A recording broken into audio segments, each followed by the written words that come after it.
Bon, c'est l'heure de notre compile, la compile de pont, pas de con. Hein. C'est pas une pompile de con, non, c'est une compile de con dans l'actu. Non, de pont.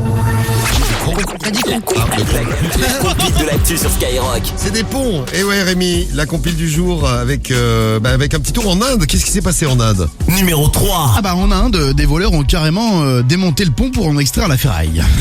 La police a expliqué que les voleurs s'étaient fait passer pour des responsables de l'irrigation du gouvernement. Ils ont donc ramené des bulldozers, des chalumeaux et ils ont carrément tout démantelé. Le pont en fer de 18 mètres, ça a mis 2 jours, puis ils se sont enfuis avec le butin.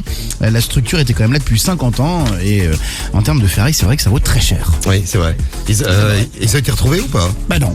Ils ont pas été retrouvés. Genre eux, c'est vraiment des champions. Champions, bravo. Ils ont volé un pont. Numéro 2. On va se rappeler de mauvais souvenirs. C'est 2 supporters argentins qui voulaient fêter la Coupe du Monde. Ouais. La Coupe du Monde des Argentins qui nous ont volé, puisque je vous rappelle que l'arbitre a été payé. J'ai fait une enquête. Bon, 2 supporters argentins qui ont sauté d'un pont pour entrer dans le bus des champions du monde. Le premier a réussi à atterrir sur le bus. Il s'est retrouvé au milieu des joueurs. J'ai vu la vidéo. T'as vu la vidéo? Ouais, le Déchire. deuxième, il a claqué le sol. Ouais, le deuxième, il a loupé, il a claqué le sol puisqu'il s'est rétabli sur la route. Pas de chance. Voilà, une initiative qui a poussé les autorités à prendre des décisions radicales, évacuer les joueurs par hélico. Voilà, grosse fête là-bas. Et voilà, faut faire attention quand vous passez sous un pont. Il y a peut-être un dingue qui va vous prendre pour Messi si vous êtes tout petit. On sait jamais.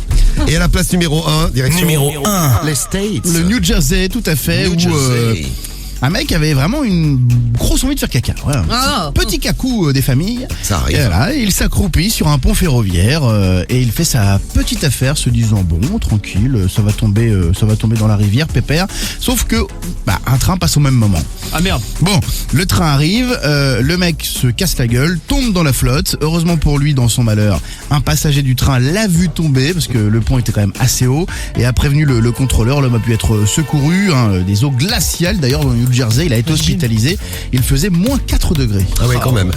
Et est-ce qu'il a réussi à faire son caca ou pas? Eh ben, il a pas fini. Et là, ça c'est horrible quand on te coupe en plein milieu d'un caca. Il a dû c'est vrai terminer que à l'hôpital. c'est terrible.